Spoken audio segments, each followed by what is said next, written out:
I saw Tupac comment on this. Yeah. When he went from being Tupac, the obscure random rapper, to the Tupac we know today, he said, you know, a year ago, I would show up to this club right here, and I was the skinny, weird dude who thought he was gonna be a rapper. I would get no love from women.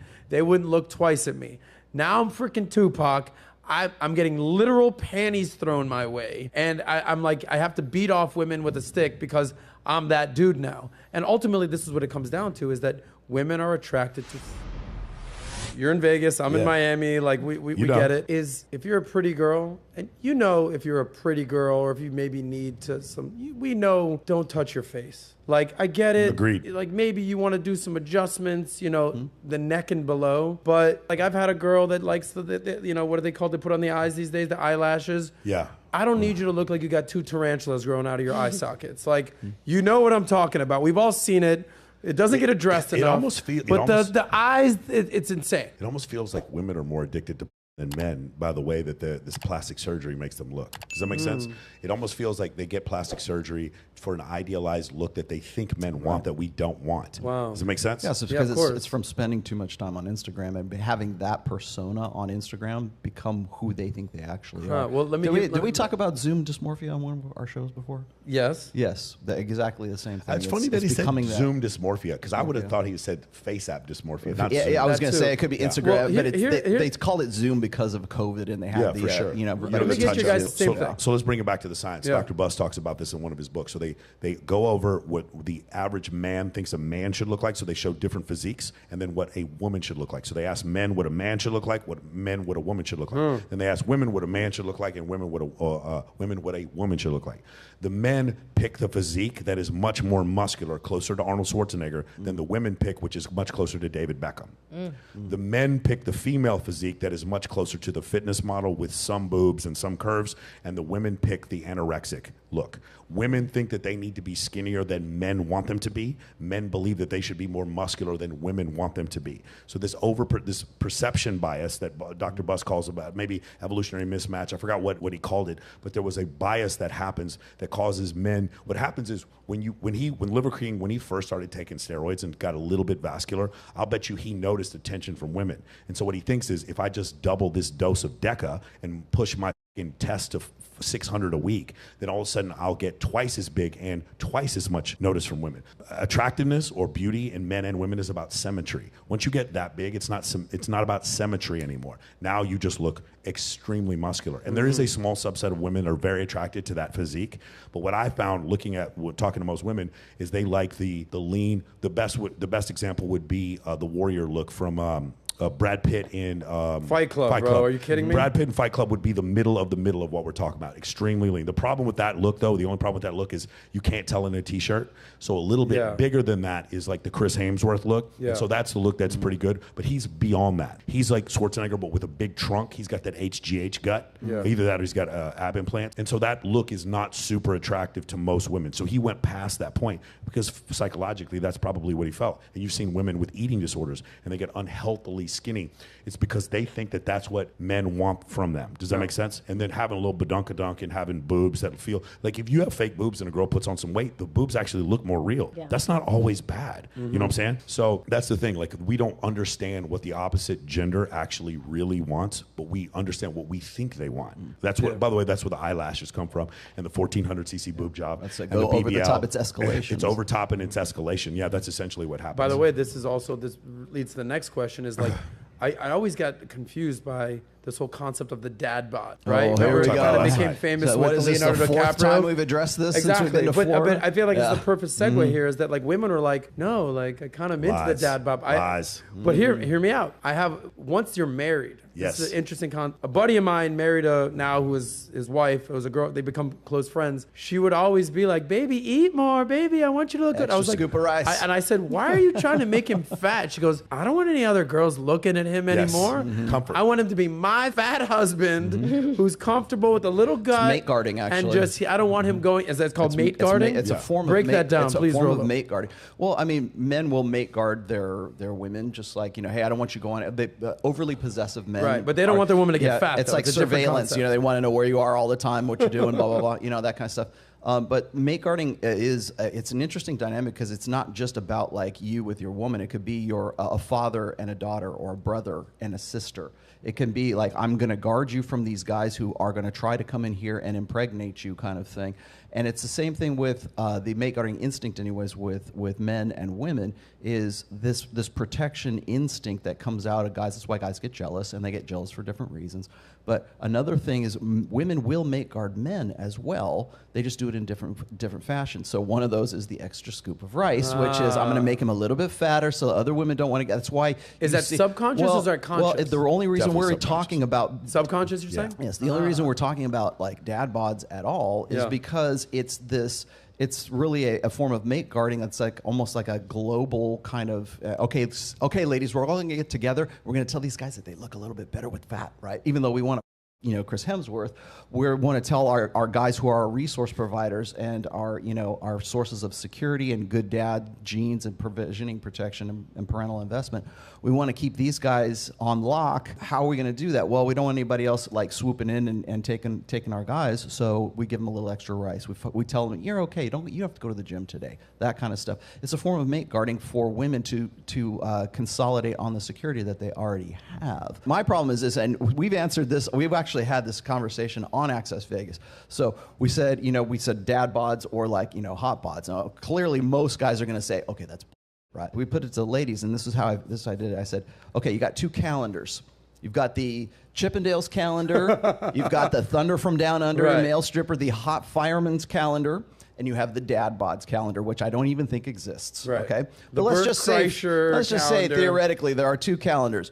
Which calendar outsells the other one? Right. That's all you have to say, because women have, there's arousal and there's attraction. And when we're talking about dad bods, we're talking about visceral sexual arousal. The dad bod is not going to be as physically arousing as the Jason Beckham. She just went, ooh. When you just the thought, just the name, was it Jason Beckham? Was that David Beckham. David Beckham. Yeah. So just the name, what made you go, Yeah. like that. That's what I'm talking about. That's the arousal Well factor settled. right there. Hey, Just the image, the mental image, just the now. mental I bet it was my lip imagery. gloss. So don't give me this bullshit about dad bods. Yeah, so it's an evolutionary adaptation in Homo sapiens when a man is pair bonded with a woman who is pregnant or has a kid, for his body to produce prolactin and for his testosterone levels to go down. This has to do with infanticide, and these are evolutionary adaptations in Homo sapiens.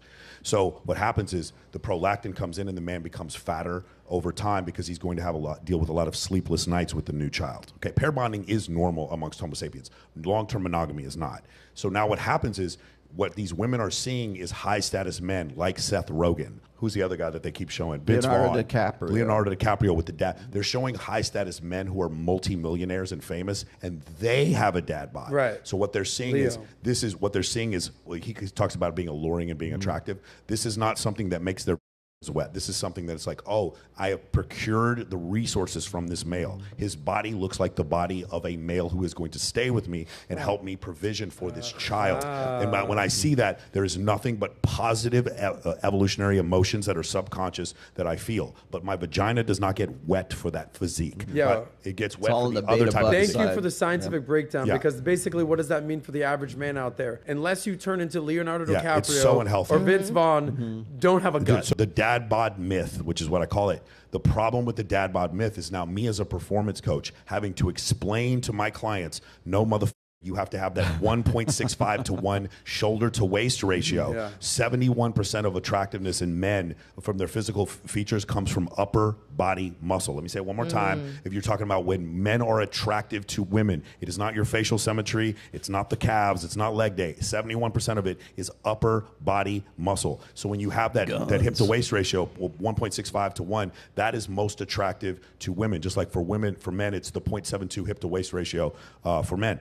So when you see that over and over again, that is what women find attractive. And then you go on and you listen to attractive women say, I like the dad bod. Well, I just give up on the gym. It's so harmful to my line of work when attractive women keep saying this dad bod bull.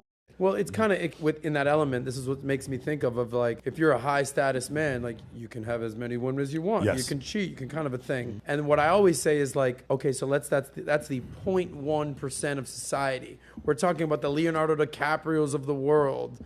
or fill in the blank of David Beckham of the world. But that doesn't apply to you, Bill, on the couch right now. Like that, I'm sorry. Like that, well, how about you're this? not there yet. Let's use a different example. How about Megan Fox, Machine Gun Kelly? Machine Gun Kelly. Okay, Machine Gun Kelly has a pink dress tour. Have you seen this? He walks around in a pink dress. Right. If you watching this show wear a pink dress, you are a weird motherfucker in a pink dress. He is attractive already. He has money and status and fame, a fine-ass wife.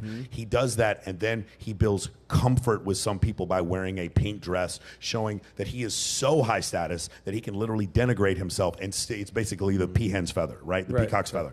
So that's what he's doing. If you or I walked around in a pink dress, we would not be sought out by women. It would not be more attractive. Creepy. You look like a creepy, weird motherfucker. Right. And this is confusing. This is the equivalent to the dad bod myth.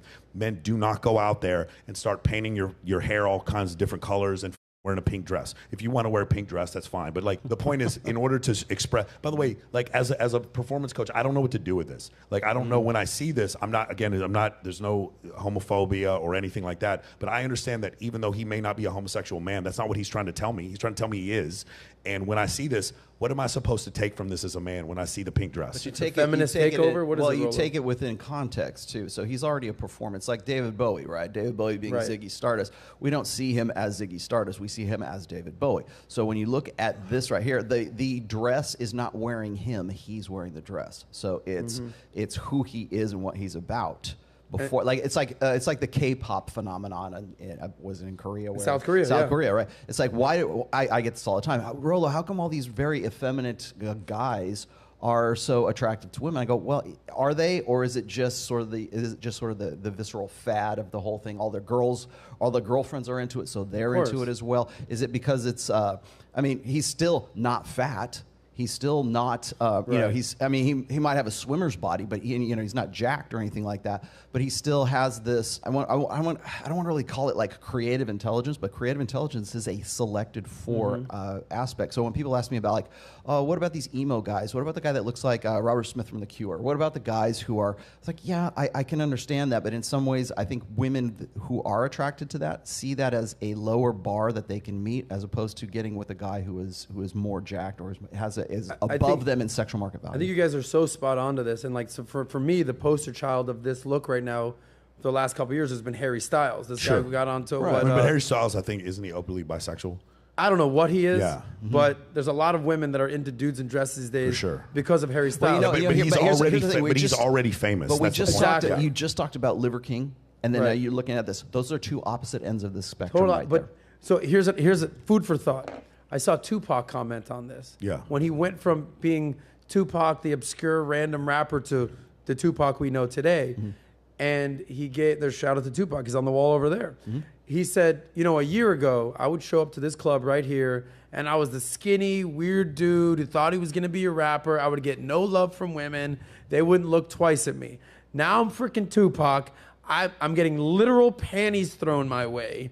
And I'm like, I have to beat off women with a stick because I'm that dude now. And ultimately, this is what it comes down to, is that women are attracted to status. Yes. Once you get eyeballs and status and fame and you're on the cover of magazines and everyone knows your name, women are attracted to you, whether you're gangbanger Tupac or even Harry Styles in a dress. Something just occurred to me here. Now, if you look at Harry Styles and if you look at like Machine Gun Kelly, here he is in a dress. Now, what's the concept of the peacock's tail? Okay, it's being able to have that big peacock's tail because it is a net deficit to the survival adaptation of that animal. It's making it rain in the club. I got so much money. Would this not be the same thing as I'm so paid and I'm so popular? I have such a high status. I'm not going to say alpha, but in the traditional sense, but I am so high value. I can get away with having a peacock's tail. And in this case, the peacock's tail is that big giant dress. Do you think that's... I think it's the same thing as rappers in the clubs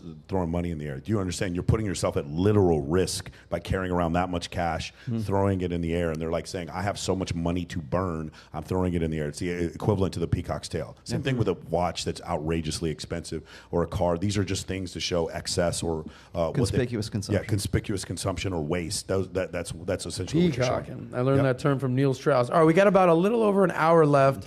Nat, do you want to read some super chats right now, and then we'll move on to the next topic? Yes.